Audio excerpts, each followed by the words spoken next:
Hello, everyone, and welcome back to Universi-Tea.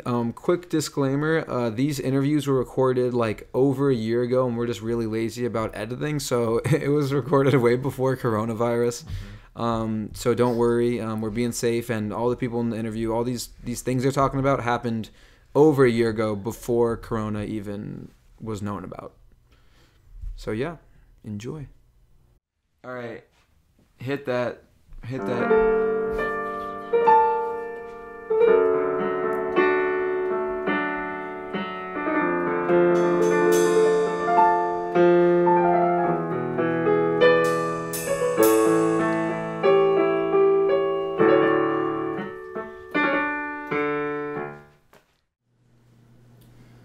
Ladies and gentlemen, please rise for the Honorable Judge Hoffman. Stop it. Thank you. Thank you. Stop. Thank you, bailiff. Thank you. All right. After a long and tiring case and a longer recess, the jury has finally come to a verdict. Juror number 1, will you please rise and tell us the results? Yes, after spending many a time on this case, all one of us have decided that the defendant is... Wait! I have new evidence. Two interrogation tapes, Your Honor, that the courtroom must hear. New evidence? Your Honor, I object! On what ground? The defense was not, the prosecution was not aware of this evidence prior. Therefore, this evidence must be thrown out. Order in the court. I'll allow it. Let's play those rice tapes. Your crime is exactly what we're gonna get to the bottom of in this episode. Yeah. So So I'm not guilty yet. I think kind of one of the first things we should maybe get into is kind of like the differences in like atmosphere from like so in Houston, which is where Rice is, versus Maryland. Like how is it different? Well, first off, by far the weather is, in my opinion, a lot more nice in Houston. Yeah. It's warm all the time. Like right now over here, it's what, 50 degrees kind of. Yeah. Need a couple of jackets if you go out at night. Houston, it's like it was 70s when I left there. You never Even need to wear a jacket. You or do anything. sometimes. Okay. It does get cold, but yeah. the weather for one is a lot warmer, and Yeah. we're not there in the summers, Uh-huh. so when it's really hot. So we kind of avoid the worst of it. Gotcha. Yeah. And you've sent pictures, and it just looks like you guys have like the nicest Yeah. campus, right? Yeah, Rice's campus is my favorite campus that I've ever been on. It's gorgeous. Yeah. The architecture, like I never get over it. Every day I'm walking around, it just puts me in a great mood. Is it small? Is it big, or is it? It's like a small school. Small school. It's big. The acreage is big for the number of undergrads, Yeah. but the number of undergrads is small. It's 4,000 Huh. undergrad, 3,000 grad students. Gotcha. Which is nice. I was concerned it was going to be too small before I Yeah. went, but being there, it doesn't feel like that. Do you think the school being small makes it more of like a close knit community? For sure, yeah. Like you know a lot of. The I really kids like there. being able to walk Yeah. around on my day, and I'm almost guaranteed to run into someone that I know, which is really nice. Yeah, it's like high school almost in that way. Would you say? Or can no. you avoid people if you want to? Because you can Yeah. definitely. You also, at the same time, you always see people you've never met before. You've never seen. Okay, before. so it still feels somewhat Yeah. big, like Yeah. kind of big. And to me, because in high school you're all in one building, and you've Yeah. also usually grown up with those people for longer, Mhm. and also people do less in high school, you know. So Yeah. like everyone at Rice is doing so many different things. Yeah. It's almost like, because someone at Rice might be doing 4 times as many things as Yeah. a person in high school is. It's almost like there's 4 times as many people. You've talked about this a lot, about how like everybody at Rice is always like constantly doing stuff. And you said it seems like you've talked about or you've told me about like there's always like shows going on like in each individual hall. Yeah. And like so is there a lot of opportunity for these like events? Like who makes these events? The staff, or do students run students. them? They run them all. Yeah. Okay, gotcha. There's a lot of different student-led clubs. Yeah. And like you mentioned, a lot of different theater options if you want to get involved that way. Yeah. Basically, the college is broken into 11 different residential colleges, and you're randomly sorted into one at the start With when the you sorting matriculate. Yeah, but kind of. except Rice Owls, except they right? don't show Yeah. you the sorting hat. It Yeah, just sure. happens automatically Yeah. on Which one are the you, computer. Gryffindor? I'm McMurtry, which is a lion. Okay, So I guess it is kind of Gryffindor. Gryffindor. Okay, yeah, respect. Okay, yeah. Makes sense because I am a Gryffindor. So which one's like the snakes? Maybe Weiss. Oh shit, there's shade. LTL shade. Weiss. Shit. Jacob's coming for you. Yeah. Nah, I have some homies at Weiss. Yeah, just kidding. But yeah, okay, so let's get into some of these events that you guys do have, because it sounds like there are some really cool stuff that you've told me about that, like, I've never heard of some of this crazy stuff that you guys do. It just almost baffles me that it's even allowed at a college. And Harry and I have tried to even think about starting our own Screw Your Roommate at UMBC. So can you tell us what that is? Yeah. Like, yeah. That's one of the more tamer traditions, I'd say. But Yeah. basically, once a year in the fall, there's this big kind of blind date set up. So it's called Screw Your Roommate. And you basically post an ad in a Facebook group for either your roommate or a close friend, and it's usually pretty goofy, like with some funny pictures of them and like exposing something funny about them or making puns. And then basically then other people can come and look at those ads and match their roommate with them. So then you coordinate with the other person's like liaison. Gotcha. And who's usually their other roommate? Who's usually the other roommate or close friend. And then you arrange like a blind date where you plan on a costume. So a joint costume. So maybe like salt and pepper, So like Pokemon or some shit. What did you dress up as? What did I have to dress? I had to dress up as a football player when I did it. Oh, I nice, didn't do it nice. this year, but I did my freshman year. Gotcha. Yeah. What's the percentage of people getting together from a Screw Your Roommate? Oh, I have no idea. Is it Actually, likely? so the student newspaper, the Thresher, likes to boast about this event whenever they advertise it, and they interviewed a couple couples who have like stuck together meeting on Screw Your really? Roommate.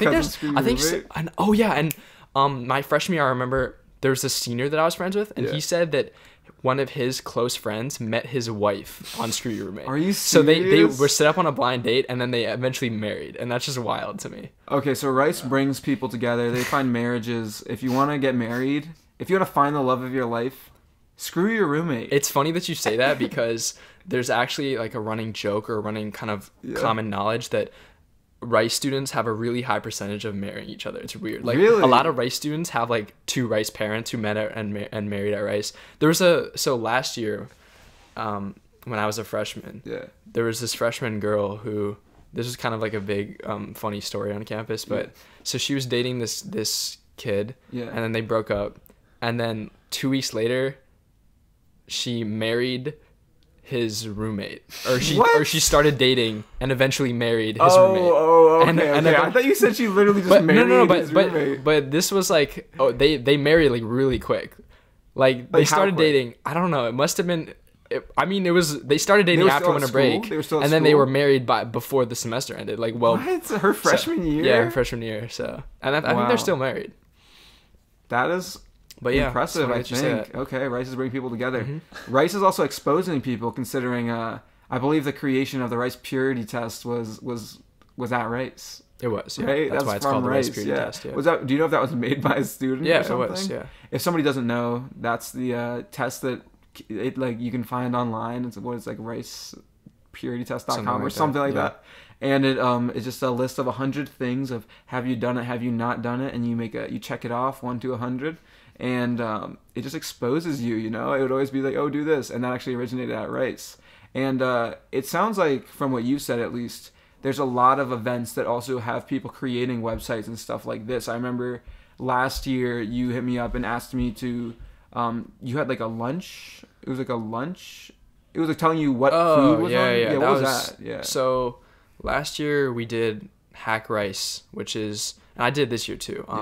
But it's basically a hackathon, which is a bunch of students pair up in teams, and there's a bunch of companies, and this happens at a lot of universities, but basically you have like 48 hours to come up and code a useful program to win some prizes. Speaking of like hearing about all this stuff at Rice, and I want to get more into some of the crazy stuff that you've talked about at Rice, like what students do running around on campus. But like, I want to know, obviously Rice doesn't sponsor it themselves, right? I mean, would they? I mean, like the Rice purity test, for example, is it just students who are really passionate about Rice who give it the name? You know what I mean?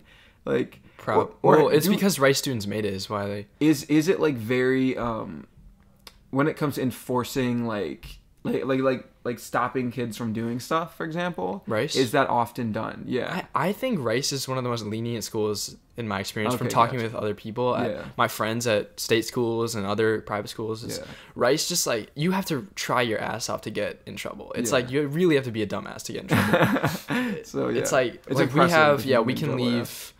I live in a suite and our common room is actually open to the halls because the dorms themselves lock with key cards, and like we'll leave out like our like liquor and people like, so we have a roof on our and the RAs don't. The RAs don't give a shit. Like they're like you just have to try so hard to get in trouble. It's literally like you actually like they're just very open about about everything. As long as you're not damaging anything, you're fine. Like we have this beautiful sun deck on the top of our dorm that I spend a lot of time on, and people will just chill there literally at all hours partaking in whatever they want illegal to. activity.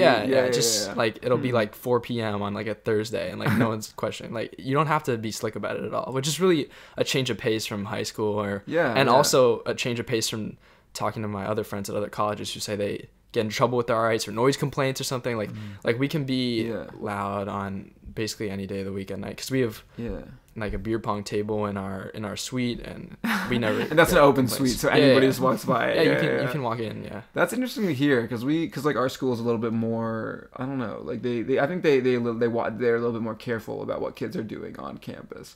But so like let me ask you a leading question. What if a kid was to just run around naked on campus? I mean, would that be allowed? It actually happens twice a month. It's a tradition called Baker 13. Wow. So anyone who wants to can strip and run on the 13th of each month or the last day of each month, I believe. Okay. And then if it's February, I think they run on like the 26th or some shit, like and another day. And this is like butt naked, like no underwear. So what they do is they put shaving cream on their private parts. And then in the past, there's been something called college defense, where each residential college, they have to like run through the whole campus naked at night. Okay. And they're butt naked. Yeah. They wear shoes though. And they put their shaving cream on, and the goal of college defense is to spray off the shaving cream with water guns, with water balloons. And there's this one residential college, Jones. Yeah. And they have like a notorious defense.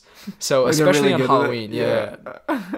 So because the whole game is that the people running Baker are trying to leave like ass prints and draw like shaving cream penises on windows and stuff, and you're supposed to defend your college from that. Oh, I see. Okay. So Halloween is the biggest run. So I'd say like there's probably like 400 people on a good Halloween run night if it's warm enough that people will run. And there's also the senior run, which is pretty popular. That if you're a senior and you haven't done it yet, then you have come on, like then that's your chance. But recently, actually, because one kid broke a window in the library with his ass because he tried to leave an ash print, and then I think he had to go to the ER because he almost fractured. He almost like punctured an artery or something. So, oh my God. So and then Death there's been some shatter.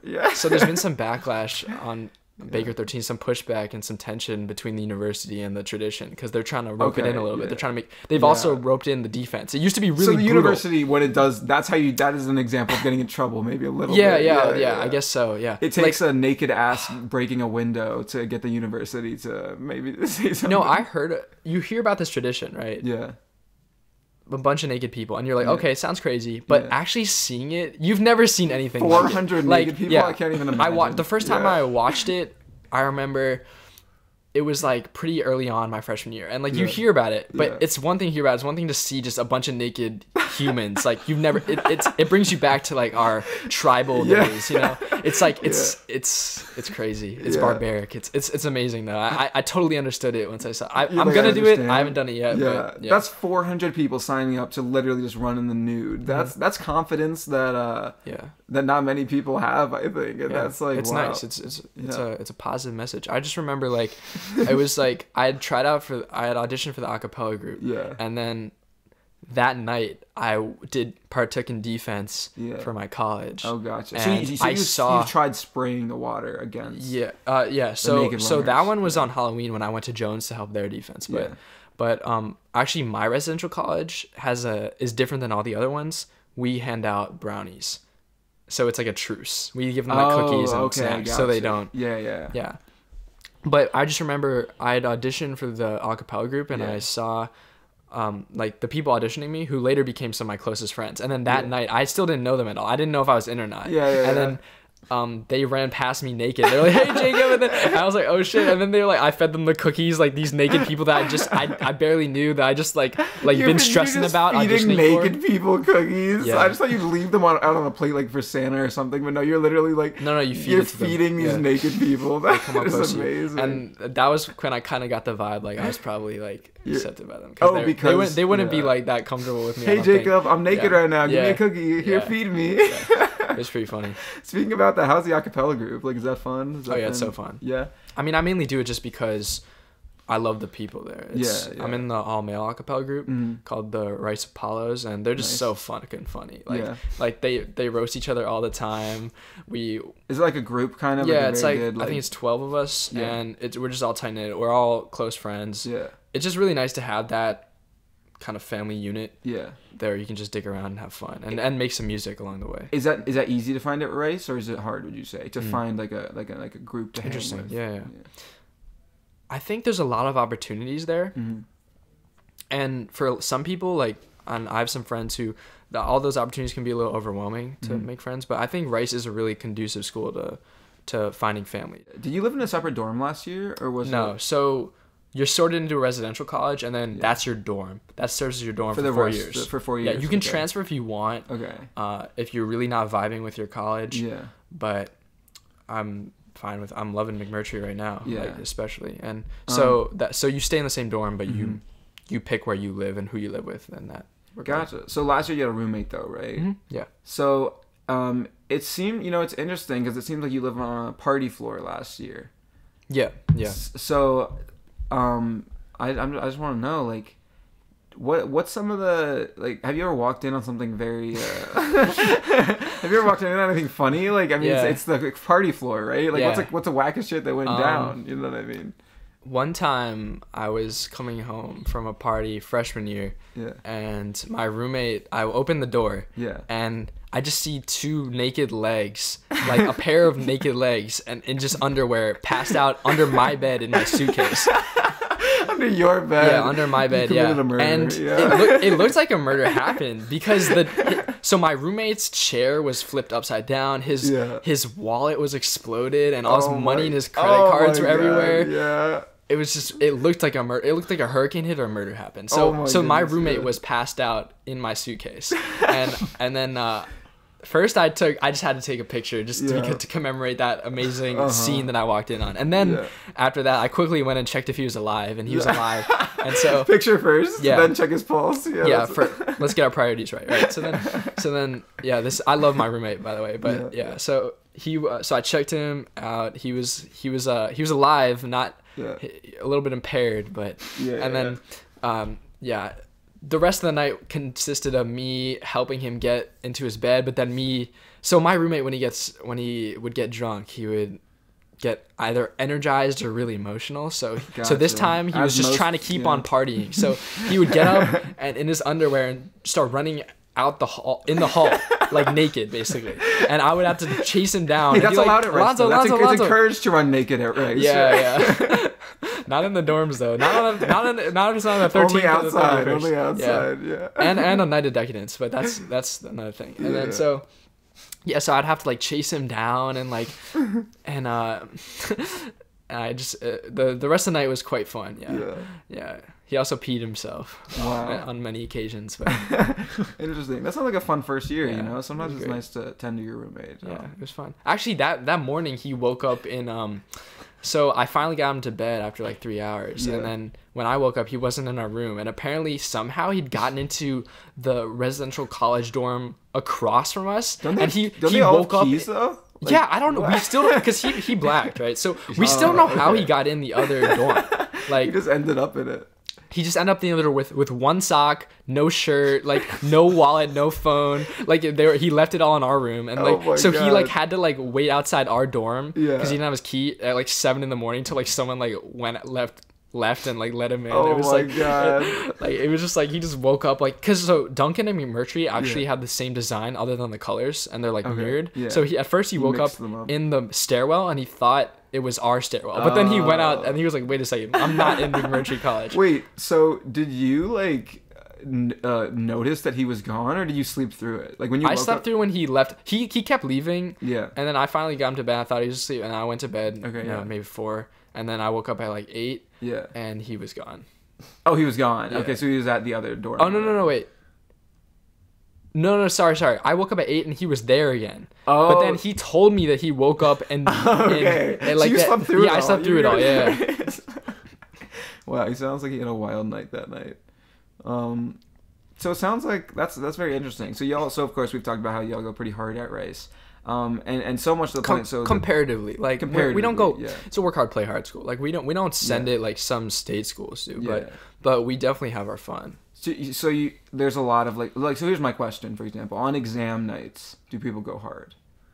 Not their exam nights usually. So like there's like I mean, I have once and it didn't turn out great. So it's like you learn it and you okay. People definitely prioritize school over partying. Most people. Okay. Yeah. But then once you finish your schoolwork, then people usually go out. I'd say Thursday through Saturday. Gotcha. Some of my friends go out to Wednesday at the pub just for casual drinking, kind of. But yeah, Thursday's pub night, which there's a student-run pub that's actually in the basement of our student center, and it's just kind of like a quaint little hangout place where on Thursday nights is when they turn off the music and play all the.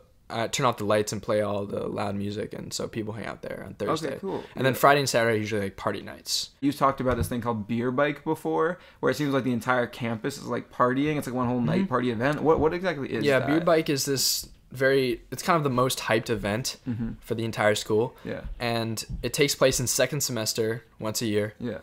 It's this big tradition where for the week leading up to it, there's a bunch of parties and festivities, and then the culmination is this day where you wake up at either you stay up the whole night, which I did last year, or you wake up at an early hour like 3 a.m. or 4 a.m. Yeah. and you literally just party for like starting then. Just everyone just sends it and just and there's a bunch of activities. So there's a big public party hosted by one of the residential colleges. Then there's a big campus-wide water balloon fight where everyone the week leading up to that has been preparing by filling up water balloons. The entire week? Yeah. So everyone has every college has these big vats of water balloons. You just run around, find people you know in this mob of 4,000 people and just try to peg one of your friends or something. Yeah. And then there's a chalk like war thing where people have powder and throw it at each other, like a color war thing. Yeah. And then the like big Mardi Gras event is the beer bike race.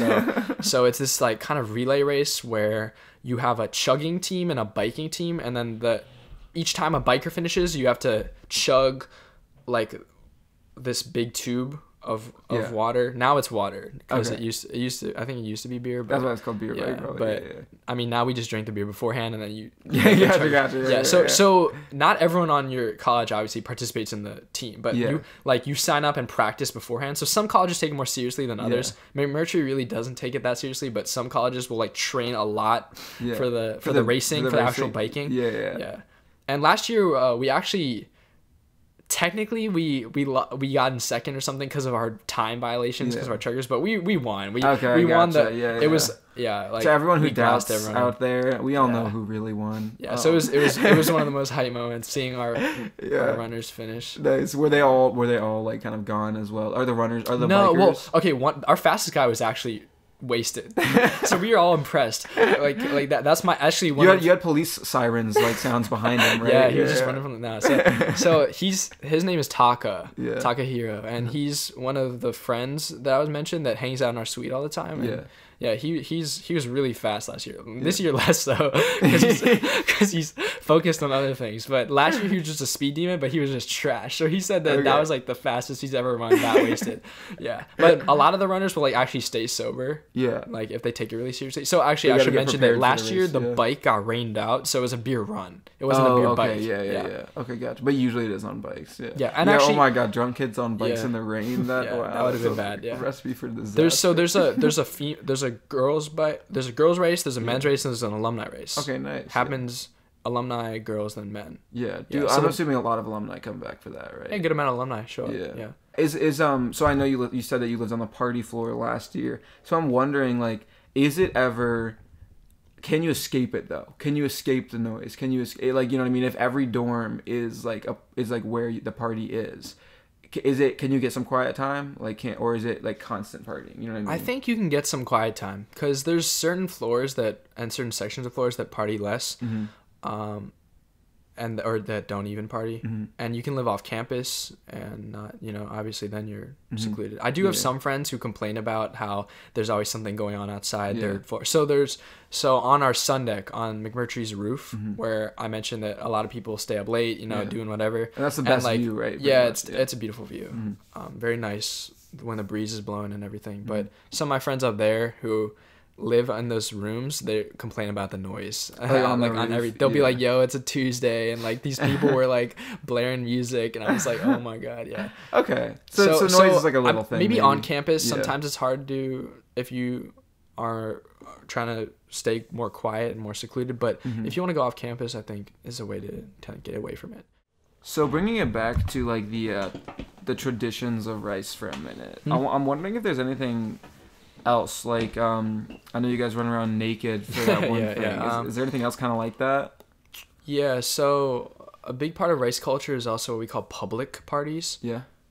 So basically these are actually school sponsored parties that happen about once every week or two. Yeah. And it'll be thrown by an entire residential college, and it'll happen in that residential college's common room. Yeah. And each of them are themed. So McMurtry's is called Y2K. We play like mid-2000s music and stuff. Yeah. And there's one that's like beach themed, I think. Yeah. What's your favorite? Last one. My favorite, to be honest, they're kind of all the same to me. Yeah. Yeah. But the one that's the most different and that's kind of most notorious is Weiss's Public, which is called Night of Decadence. And it's most notorious because it's an underwear party. Okay. Yeah. So everyone shows up.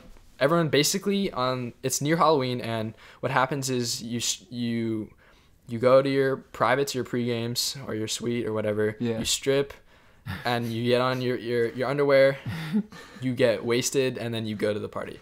And so then it's just a sight to see. Just like I'd say there's usually these parties have about like 800 people at them. Yeah. There's usually a line. Yeah. And because the capacity is usually like 800, so it's like basically almost everybody wants to go? Is it like a big event? Like not everyone wants to go, but a lot of people want to go. And okay, gotcha. Yeah. So yeah, it's just kind of funny to see everyone, all your friends who are normally sitting next to you in fucking philosophy or linguistics, like just naked and sexually charged in a common room with so the way they decorate is they have big penis statues. They have like they like draw like puns like in like fake spooky like blood ink, like come inside with the spell like come and stuff like that. Like they like tons of sexual innuendos, and like it's a big school sponsored party. They have like I can't believe that's so funny. The school sponsors. Yeah, it's funny. Yeah. And like they'll have like, so the name of the party will always have a new kind of funny sexual innuendo of it. So I think this year was something. Well, last year I remember it was astronaut. Oh fuck, I forgot. I think this time was paranormal. Fuck, I can't remember. Paranormal fuck. Cut this out. Okay. Okay, well that's great. It sounds like that Rice is kind of a place where if you just want to see a bunch of naked kids running around and partying, there's just always naked kids at Rice. I mean, you got the kids running around naked on campus, and you got kids in their underwear inside. It's like the more outside you go, the less clothes you have. That just makes me wonder. So makes me worried about Houston in general. Like, what are people? How's Houston? What are people doing in Houston? I like Houston. Running around completely naked, or so I also stayed for a month last summer, and I'll be there for an internship next summer. Okay, nice. Yeah, I love it because it's got really nice food. It's got really good diversity, and it's a huge city. So it's kind of sprawled. It's not a pedestrian city, which is kind of a downside, but you'll definitely be able to find things if you look for it. How often do you guys go there? And for your internships, do you like stay in Houston, or what's up with that? Yeah, and this summer I'll be in Houston. Well, Rice is right in Houston. So is it built into the city, or is it like? It's kind of like a little oasis. Gotcha. Like we call it the Hedges. Yeah. Like it's right next to the Med Center. So there's like a skyline right next. So you can see a skyline from the Med Center from the roof of McMurtry. Of my dorm. So you can see Houston. So it's really nice at night really too. You feel like you're in kind of a beautiful, almost a little strip of the city. You're in Houston. Yeah. Okay. You're not downtown. Yeah. But you're around tall buildings. What are do you have any like good adventures from Houston maybe that you've had? Yeah, I've been to concerts. We checked out some bars and some clubs, and there was one really interesting like slam poetry thing that my friend took me to this summer. That was like it was really interesting. It felt very hipster. Like people were snapping and like making all these poems that I wasn't expecting because I've never been to a poetry reading were like very politically and sexually charged. One guy did it about like giving orgasms with his tongue, like it was wild. And there's a lot about race, a lot about equality and things like that. And one of my favorite places to go to in Houston is this place called Yo-Yo's. So this is a hot dog stand that's walking distance from Rice. Right next to Rice, we have this thing called Rice Village, which is this big it's kind of like Pike and Rose. It's got a bunch of different shops and Pike and Rose it's a thing around here in Rockville. But anyway, so it's in there, and Thursday through Saturday it's open at these late hours from like 10 p.m. to like 2 a.m. or 3 a.m. or something. Is it a hot spot for Rice kids? Oh yeah. And Houston nightlife, I think in general, like kind of like people. It's kind of like do people go out there all the time, like to Yo-Yo's? It's this hot dog stand, and it's basically like the go-to place for a late night grub. Like it's the best snacks that you could ever want. It's this it's the best hot dog I've ever quite had. the recommendation. I love it. I've been there so many times, and basically it's this guy Yo-Yo who wears his cap with his name embroidered on it, and he runs the thing. I think it's with his family because it's always with this other Asian woman and his kids, I think too, like that are always helping. Yo-Yo? He's like Yo-Yo. He owns it? Yep. Wow. Yeah. And basically the hot dogs, it kind of sounds gross, but it's so amazing. It's like he puts like caramelized onions on it. He puts like mayo on the bun, or cream cheese on the bun, sorry. And then like he sprinkles it with 2 different types of sauces, and then like onion flakes, and it's delectable. It actually sounds pretty good. It's amazing. Yeah, it's so nice. And I've actually, so the guy you're gonna interview next, my friend Josh Kim, he was visiting me last semester or last year, and I actually convinced him to come to Rice by taking him to Yo-Yo's. He told me, I think he said the deciding factor was Yo-Yo's hot dogs. He was on the fence, and to cap off our visit, I knew I had to take him to Yo-Yo's, and he was like, I'm coming here. There's usually like a line that's like, maybe 15-minute wait, but it's always worth it because you always meet some characters in the line. There's people flexing muscle cars and everything. So wait, tell me, blaring trap music. I believe didn't you say that the one dude really wanted to impress a girl one time when you were in the front of the line at Yo-Yo's? Yeah, so one time when I was with my friends, this dude we were near the front of the line, and this dude walks up to me, and he's like, "Yo, can I pay you to cut you in line?" I was like, "Okay." And then he hands me an $100 bill. So I take it, and I look at it, and in my head I'm thinking, "There's no way this is real. Like, there's no way." And then he sees me looking down at it, and he looks me in the eye, and he goes, "It's real."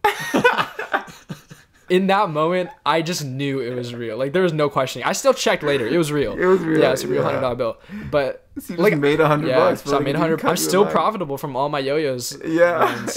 Maybe not for long, but But so our theory was that he was trying to impress the girl he was with. At least that's my theory. Yeah. Because I can't fathom any other reason. He was dressed like a hype beast. He's probably 20 something. Like, yeah. So he didn't go to Rice. He was just some random dude. No, I don't think so. Yeah. Interesting. And it was like, because I would have let him cut me for $5. I know, yeah, that's what I was gonna say. Dude. He didn't need to give me 100. Like, buy me a hot dog or something. He overpaid me 20x.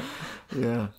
Hey, it's a $4 hot dog. But to be fair, he did buy like 2 dozen or some shit. Oh, like when he got so. I still think he spent less on the hot dogs than he spent on me. Yeah. At least he got to impress the girl, right? Yeah. Sha-la-la-la-la-la. I actually gave one of my presentations for this business communications class I had about Yo-Yos. Really? Yeah. What about it? We just had to talk about like an interesting topic for ourselves. Yeah. And or something that like was like cool. Business or something? No, not a business, just anything. I just picked Yo-Yo's hot dogs because I love it so much. Yeah.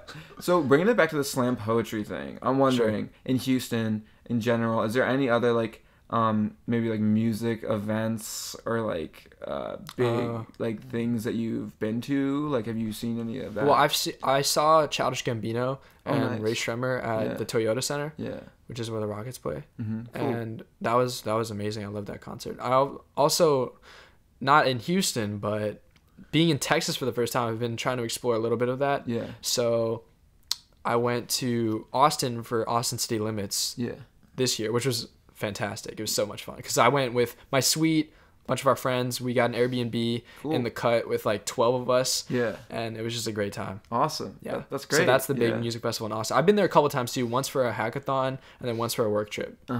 Sweet. That's great. Yeah.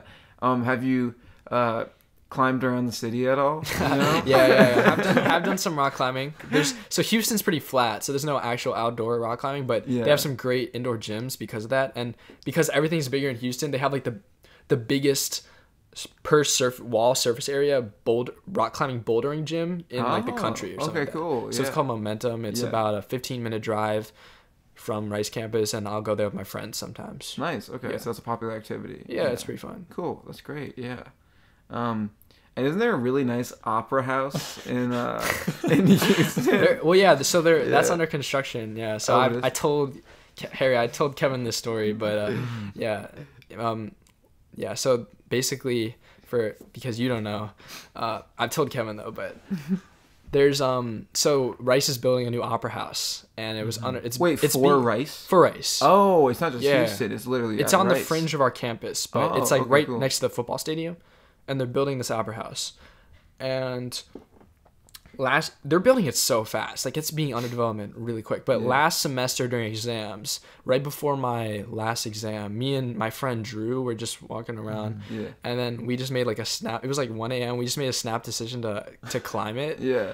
So we went under, and it's real. It's a bunch of stories up. Like it's like almost the height of a crane, you know. So how did you climb that? Like, so we went under the fence, and then, which we got really dirty doing that. But then like we explored around. It's like and then we actually went on the scaffolding outside. Oh, shit. So like they had like scaffolding ladders to get to the roof, and we went on those. Yeah. You could get inside too. So we went in the dome.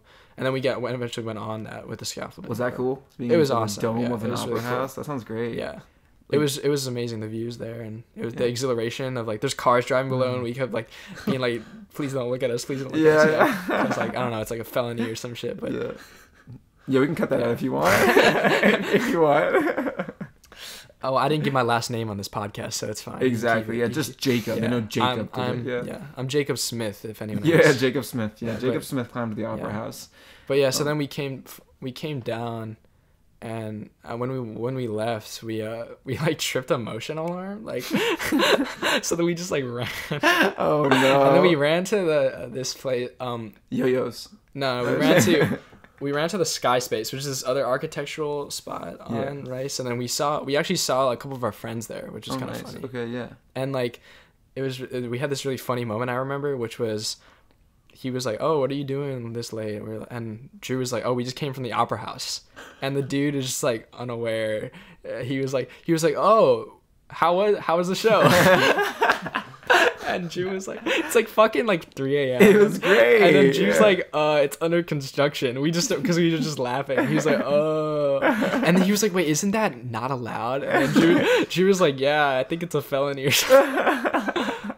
That was such a funny time. Yeah. Definitely one of the most like spontaneous things I did last semester. Cool. Just because it was right before my exam the next morning. Yeah.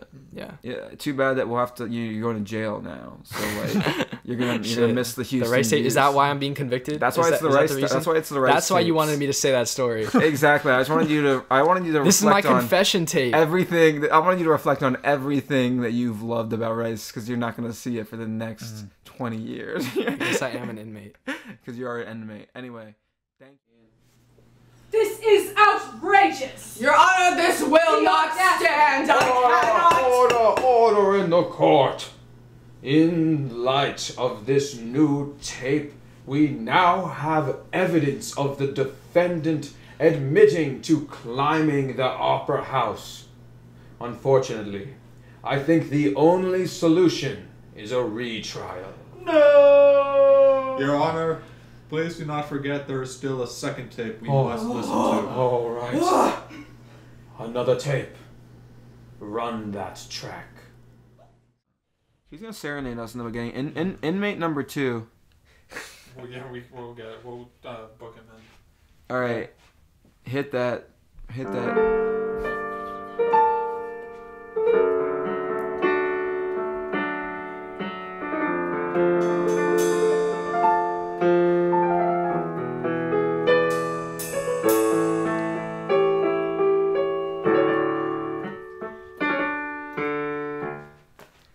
Wow. Thank you so much, inmate number 2. Too bad you'll never get to touch the keys again since you'll be locked up and they're considered a deadly weapon in prison. So like the keyboard? Yeah, the keyboard. Yeah, How? yeah. Deadly weapon? I don't know. You know, it's percussion, so it could percuss. Anyway, well, welcome to the podcast. Yeah. Please tell us your name. My name is Josh. Yes. I am first-year student, freshman at Rice University. Yes, welcome to the podcast, Josh. Thank you for joining us, even though it was involuntary and you're about to get arrested. So, Yeah, you're about to hear all my crimes. So, I think we should start with talking about how you kind of had a different experience coming upon to Rice than Jacob did, right? Because you want to tell us why? Like, you want to... Yeah, so, I ended up taking a gap year. So I graduated in the summer of 2018. Yeah. I started Rice last year, 2019. Yeah. And the reason I decided to take a gap year was, for one, try to maybe work some to save money, and then get also some life experience in there. Right, get some college. life experience. Yeah. Definitely, think about like what I want to do, like while I'm in college. Yeah. As well as just applying again and maybe thinking like focusing a little more on like schools that could, provide decent financial aid. Which Rice is Rice has recently put a lot of money into that. Okay, cool. That's great. Yeah, and then also I feel like that gave you much more time to, because like you know the grind in high school, because you said you applied also before, so it's right, like yeah. The grind is like, oh crap, I gotta apply to all these schools. I don't have time to actually look into these schools. Yeah, for me yeah. at least. It's it also felt like at that. the same time as like while you're in school, it's just like there's so many things going on during that first semester senior year. So you were able to step back, take a breath, and I feel like you were able to really observe some schools before making that final decision, right? Yeah. I definitely had time to like, do some research, visit a few more colleges, as well as just like, I think, once you get like a taste of what a certain field is really like in college, you often, change your mind a lot, especially toward the beginning. Yeah. And so, you may think a lot, you may put a lot of thought into like, what you want, but sometimes all you really need is time to sort of like figure that out. Yeah. And you had time, so I'm curious, what sold you on Rice? Like, and how did you get to come to Rice? What drove you to Rice? Yeah. What sold you on it? All that. Yeah. Well, really, I had down to 2 options. And the reason was like because just both Rice and the other school gave me the most money. Yeah. And so I visited both schools, and the thing is I think 2 big things kind of sold me on Rice. It wasn't like a 100% like conviction, but still sort of had me leaning toward Rice. Mm-hmm. I think one was just like sort of the feel of like the student culture and environment, because like I think at Rice it's like this it's this healthy balance of like competition on one hand, in the sense that like everybody there is really even before like starting college achieved a lot, and their efforts and what they do and have done sort of inspires you to do the same. And then the other big thing was probably Jacob told you about this, but there's this hot dog stand that's adjacent. There's this hot dog stand that's adjacent to campus, in an area called Rice Village, and the hot dog stand is Yo-Yo's. And like I'd visited Rice in the spring before I went there, and I had a great time. Just in the few days as I was there, but on the very last night, Jacob and some of his friends were like, "Oh, we gotta take him to Yo-Yo's." I'm like, "What's Yo-Yo's?" So we walk over there 10-15 minutes before he knew. Yeah. This is a totally different era, and as like we went at around like 1-2 a.m. and as soon as I took a bite of that hot dog, I knew that this was the place that I had to go to school. Yes. Like that. These hot dogs. I mean, just it's more than a hot dog, really. It's like there's cream cheese on the bun, caramelized onions, which I think are like this sort of Korean black bean sauce. Like they're sort of cooked in that too, which is like jajang, which that was like a really nice touch. And I don't know, the different kinds of spicy. I don't know. It was amazing, and it made me realize that I had to go to Rice. That's a great reason. I think if anything, food is probably what I spend the most money on. So like I think it's I'm really ashamed actually of how much money I spend on food. It's really ridiculous. How is food around Houston? Like, how is it? Like, is it better than here? Is it like what's popular? I'm not really sure if I can.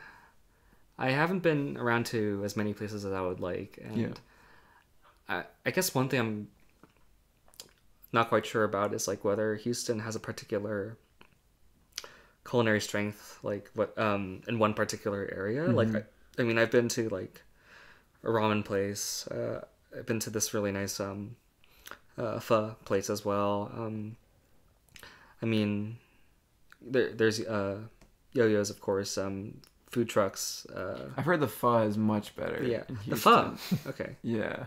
Well, I don't know. Maybe it's just that I'm not a big pho guy. I think I really liked the one that's relatively close to Rice is this place called Pho Saigon, and it's really cheap. It's really good.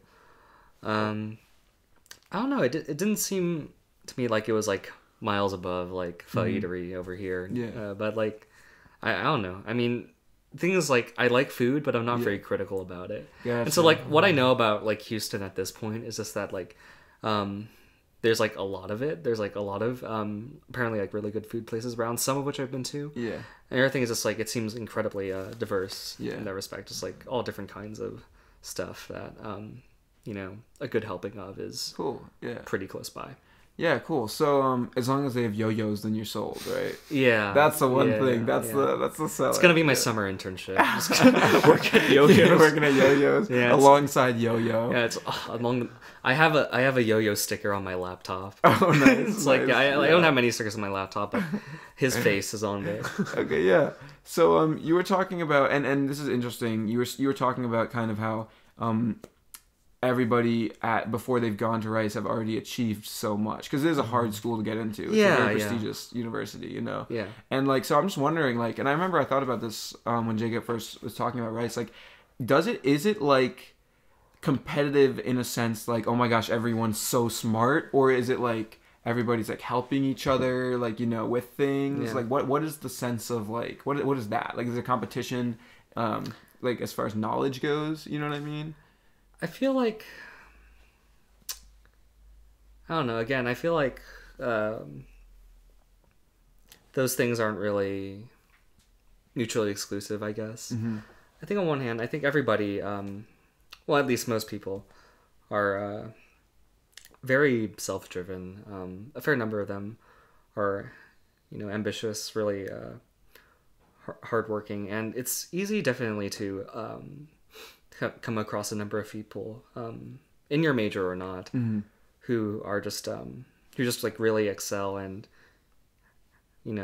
have achieved or like are achieving things that are sort of beyond your current conception. It's like, well, like, yeah, there's definitely, of course, there's definitely moments like that in my day-to-day, week-to-week life. But on the other hand, like, yeah, I mean, just they're all like really willing to help.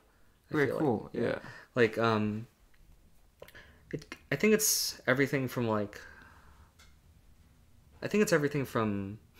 little things to, like, I guess, for example, helping out with, a single problem set or something like that. But also on a larger scale, like within residential colleges especially, there are a lot of these like tight-knit communities that are formed, and I mean, people are just there for each other, and that's great. That's not, I guess, mutually exclusive with the competition and the ambition that's there. That's good. So you're saying, people are very smart, but they're willing to help. Which is a good thing. And that kind of comes back around to what we were talking about with Jacob as well. Is like, it seems that Rice is a very close-knit community. Yeah. And that, like, especially with your residential college, which you were just mentioning, it really does become a part of kind of like your experience. Like, you kind of get this crew that you're kind of like assigned with. Right. So like, how is your experience with your residential college, and like what residential college do you go to, and how has that been? Yeah. So Rice has 11 residential colleges, and I'm in Lovett, which is nicknamed the Toaster. because of its brutalist architecture. Does it look like a toaster? Yeah, it actually kind of does. It's like, so basically what it is like, it's a big rectangular building, the residential building. Yeah. And there's just this like concrete grating around like from the second to fifth floors just around the building. Yeah. And it's like a grid array. So it looks just like a very, I mean, the whole thing with brutalist architecture is that, basically the idea is like rows and rows of like concrete at right angles. Yeah. And this definitely fits that description. It was like, and so the thing is like, it was built in the 60s. So, kind of like, I think it was supposed to be sort of like a nod to like a Soviet style of like planned like community and architecture and all that. And even as like a direct sort of like homage or joke or reference to the architectural style of the building. Yeah. Like the Lovett Residential College government is called the Central Committee. So just an homage to that. Yeah. And I think another thing is like originally like the concrete grating like was designed with the idea in mind that like during riots, like students would, I guess one, be safe, but also not be able to sort of throw furniture off the top floors, like during riots and stuff like that. I don't know. It's made odd. so people can't do that. Like It's made so so how do you like? Do they just not put windows? Like, no. I guess like the fact that goes in tandem. Okay, so let me restate. There's a concrete grating that goes around from the second to fifth floors. Yeah. And Lovett is 6 stories high. Mm-hmm. And the other thing is that the elevator goes from the first floor to the fifth floor. So it doesn't go all the way up to the 6th floor. Oh. So the idea is, there's a staircase, of course, but the idea is that, like... If you want to throw a chair, you gotta carry it. Yeah, all you gotta carry it. You gotta want to throw a table, you gotta carry it all the way up there. They're not telling you not to throw a chair. They're saying put in the work. Put in the first. work, yeah. If you want to write, you better earn it. Yeah. So how have the people been around Lovett? Like, how is the community there? The community there. Yeah. To be honest, I don't know if I've integrated that much into it yet, at least. Mm-hmm. I think so. Before school starts for freshman students, before the fall semester begins, there's this week called Orientation Week, or O Week for short, and like at any other college, it's sort of an introduction to the campus life, culture, in Rice's case, your residential college community. And I think during that week, you're placed into what are called O-Week groups, which are groups of 8 to 10 other freshman students. From Okay, yeah, we residential had college. something like that. It was Right. like O something. Yeah. Oh, some things. Yeah. So when you're OPA. Yeah. OPA. Oh, that's Yeah. is that like an acronym? Yeah. Was it an acronym? Yeah. I don't remember. Something. Yeah, maybe. It's like orientation something. Yeah. Something. So in your O-Week group, you're with 7 to 9 other freshmen, and this is a sort of a group you spend like 90% of your time with throughout O-Week, and it's around like these O-Week groups that a lot of like close, at least initially, like close friendships and bonds form. Yeah. It's not, most of them like don't stay together like throughout the whole first, Yeah, like it's by just the like end a of the first starter, year, it's like, it's sort of like a foot, a stepping stone. Yeah. And I think that like, while I liked everyone in my O-Week group, but I didn't necessarily like bond with them in the way that I think they did with each other, and also like other O-Week groups did. So there's like pros and cons to this kind of system, which is that on one hand, like you get a stepping stone, like especially for people who maybe aren't as like socially proactive, like myself. It sort of like gives you this sort of base off of which to expand socially, as you live your life and as you start college and all that. But I guess the downside to that is like that if you don't vibe with that initially, then you're sort of like isolated for a temporary period of time. Okay, Not that's interesting to hear actually. So that's interesting to hear like the negative side of it too. So like, is if there that makes any sense? No, it does for sure. Is there a lot of opportunity though past O-Week to bond with people like at events and such? Like, definitely. I think that something I wish I maybe did a little more during my first semester is like just go to more participate in more extracurricular things and go to more events and things like that. And I mean, by what my friends like at Rice have told me, like, and just from my past experience too in high school and things like that, like it's in those kinds of spaces where like you're not necessarily there by circumstance or by necessity. You're an event or extracurricular is usually centered about some sort of like common interest or at the very least the personal decision to go there. Mm-hmm. And so I think that through that is where I've sort of like begun to like form social connection just on my own. Yeah. I think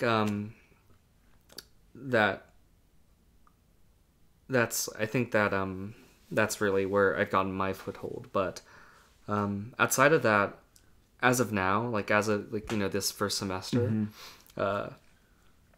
if not just for me, but I think for a lot of people, like a lot of freshman social life orients about, if not your a week group or if not your O8 group, then like around your residential college. And because I haven't participated in that as much, I think that I've still yet to like sort of find my sort of social ground and like social squad. Or, yeah, squad. But that's cool that you so you're saying that there is like a lot of events and common interest things to find. Yeah, just like yeah. The like getting out there and going to them and stuff like that. That's cool. Yeah. Yeah. And also it sounds like a lot of residential halls do have their own events. Like we heard that there was a personal party for each residential hall that it's like a school sponsor. Oh yeah. So what's yours? What's Lovett's party? Yeah. It's a really bad pun. So it's like so it's called the Toaster. It's colloquially, right? Of course, it's called the Toaster. Yeah. Yeah, there's also like an appended residential building, like a smaller one next to it called Stinky. We just come up with great names for. Anyway, yeah, that's like, and it wasn't even like ours initially. It was just like stolen from another college like 20 years ago or something. Okay. Anyway, yeah. So our public party is called Toastchella. Toastchella. Yeah. It's like it's a really bad pun, and I unfortunately can't tell you that much about it just because I wasn't there. But like it just took place in the Lubbock Commons. I think I don't even know if the music was that thematic or centered about a particular. Yeah, I don't know. I think it just seemed like regular party music to me. Yeah, it's all kind of like the same. Yeah. I mean, I don't think I would actually be able to tell you that much about partying, except for general things. I mean, I live on 5th, and like whenever there's a party, I just I don't know. It's not that my doors shake, but they kind of shake. Okay, yeah. Yeah. Okay, yeah. So speaking of your doors shaking. Yeah. Like, do you often have trouble sleeping because it's like I heard it's a party school, like not a party school, but there is a lot of partying. Yeah. It's work hard, play hard, as Jacob said. So like, definitely. Have you had trouble sleeping because of that? You know, the thing is, like, just because of my sleep schedule, I never go to bed earlier than a party dies. So, I never really had trouble with it. Yeah, my roommate also has a similarly bad sleep schedule, so far we've been fine. Okay, so you both just stay up hella late together, pretty much. Yeah. Together. Together, waiting for the parties to end.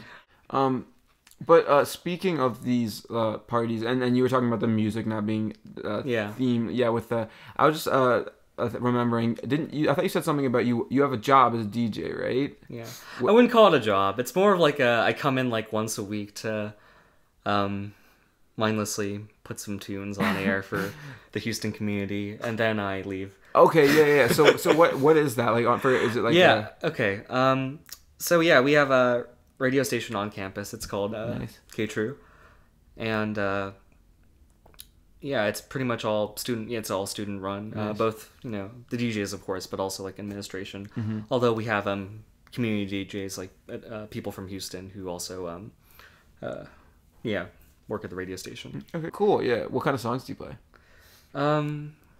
So right now, since I'm a first semester DJ, I have a general shift, which means that they have a section called playlist, Mm-hmm. which is 50 to 60 relatively recent albums that they want me to play at least like 3 or 4 songs from. Yeah.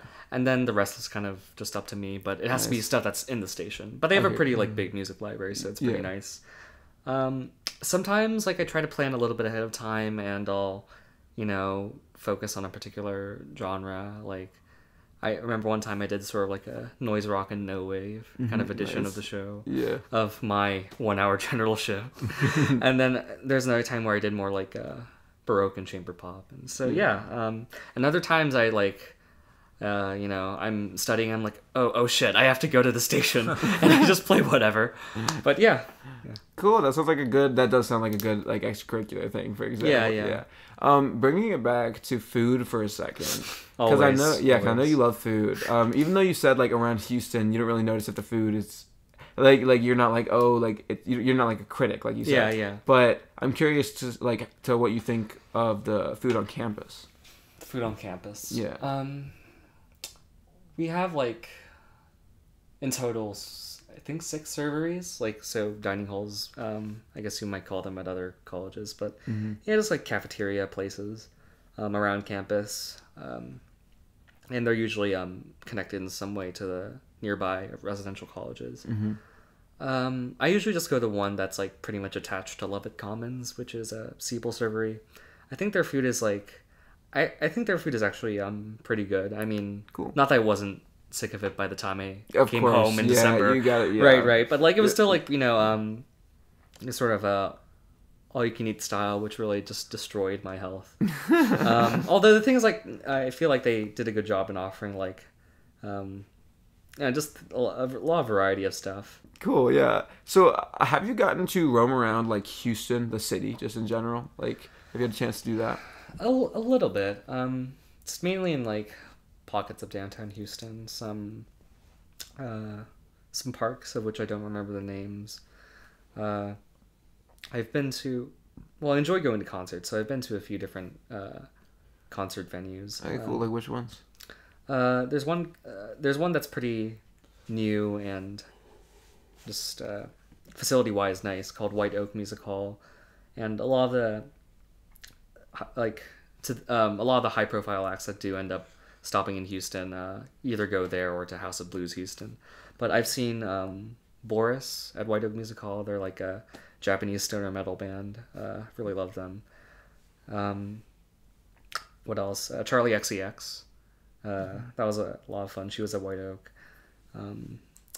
There's also this area sort of more northward in Houston called the Heights, and they have a sort of, I guess, like historic theater. It's just been around for like decades. Cool, yeah. And there I saw Slater Kinney, which is one of my favorite bands. And so there's a lot of music. There's a big music scene around Houston.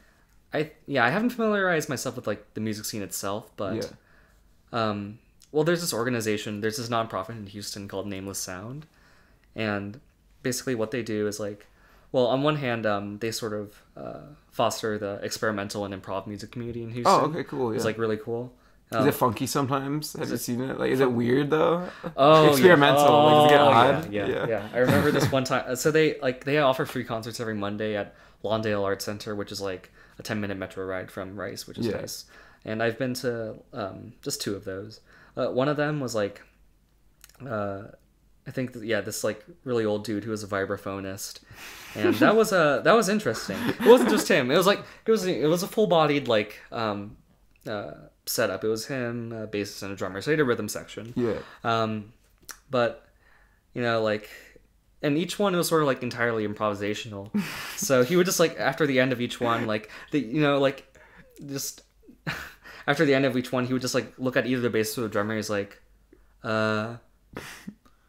just do something. And then like, and the bassist like would start playing something. And sometimes it would be more straightforward. Like sometimes it was like pretty jazzy. It was like boom, boom, boom, boom, boom, boom, boom. Yeah. And other times it was more like boom, boom.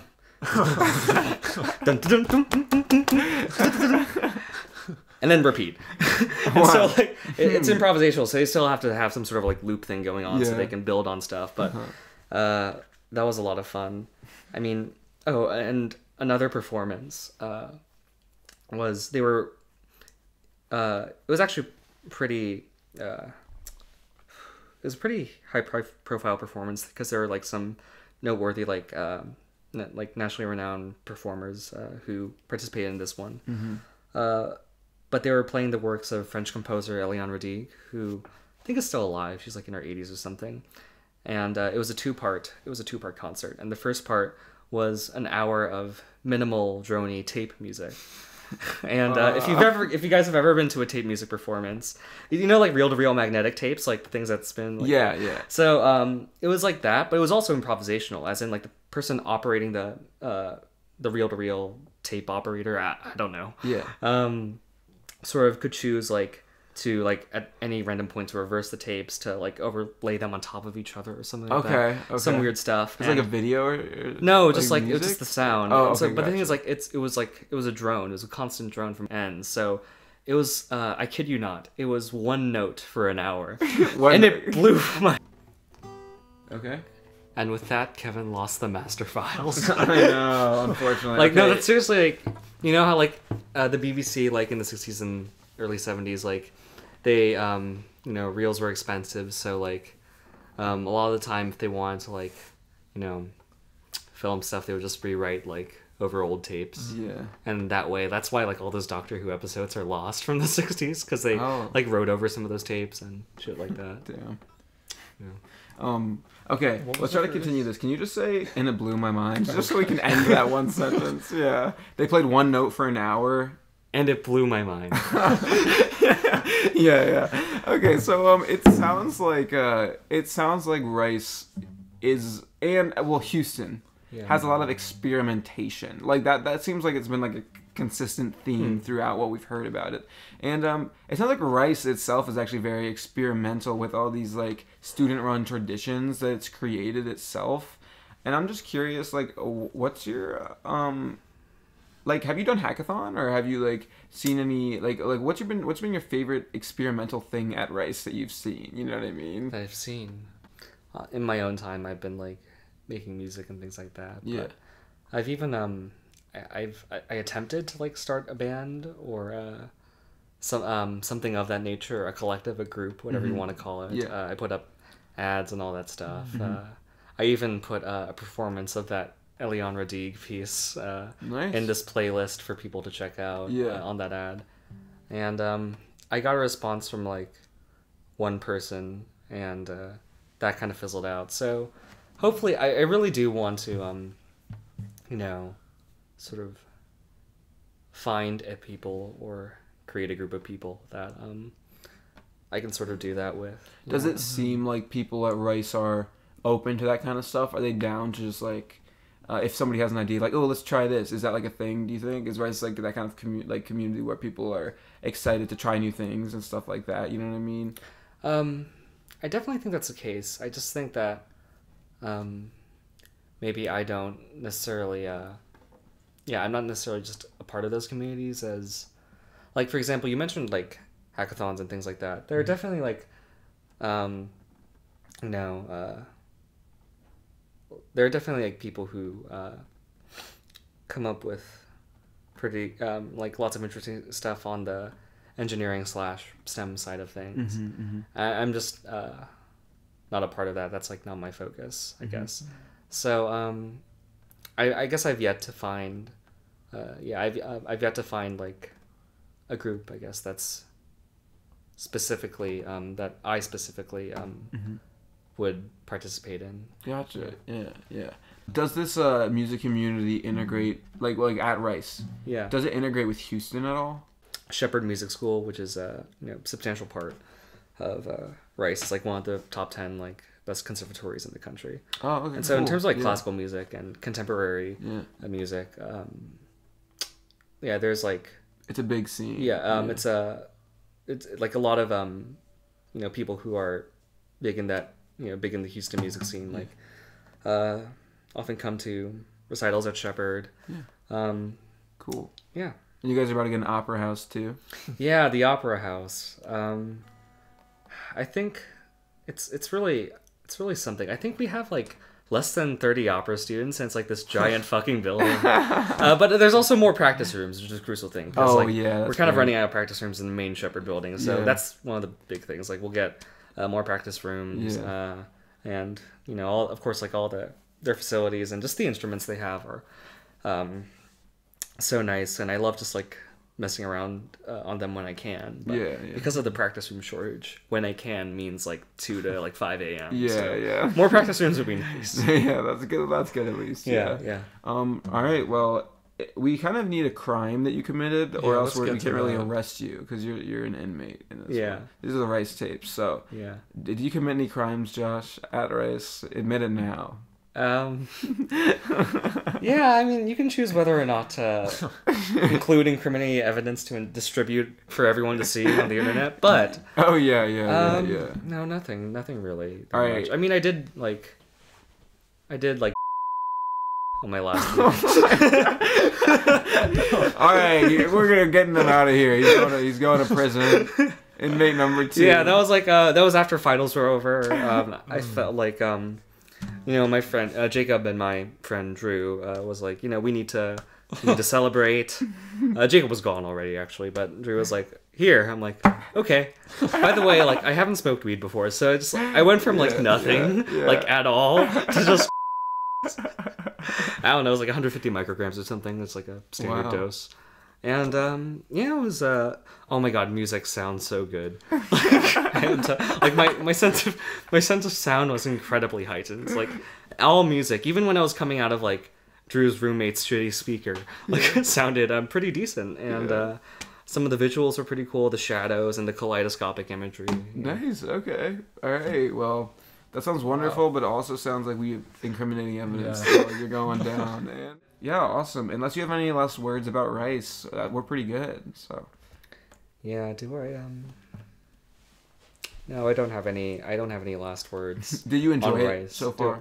Do I enjoy it so far? Yeah. The long pause is an indication of a negative answer. I'm just trying to figure out how I want to phrase my answer. I think that, and so like I feel like I'm on my way still, but overall like I can really see myself sort of coming into my own at Rice. And I mean, just the campus is beautiful. The hot dogs at Yo-Yo's are amazing. And, it's worth it alone. yeah, it's like it would be funny if I just like said that basically everybody there is shit. My professors are all shit. Like the campus is shit, but the fucking hot dogs, man, it's worth it tenfold. You're like all the other food, and it's okay. It's shit. Yeah, just to say, it's the hot dogs. Yeah.